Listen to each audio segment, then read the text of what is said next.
হাজারো ব্যথা বেদনার পরে ফিরে আসনি তুমি আপন ঘরে।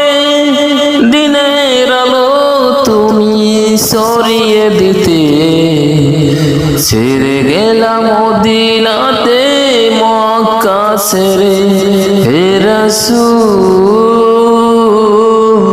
তোমাকে ভুলি আমি কেমন করে। হে রাসূল তোমাকে ভুলি আমি কেমন করে। হাজারো ব্যথা বেদনার পরে ফিরে আসনি তুমি আপন ঘরে। দিনের আলো তুমি সরিয়ে দিতে ছেড়ে গেলে মদিনাতে মক্কা ছেড়ে। হে রাসূল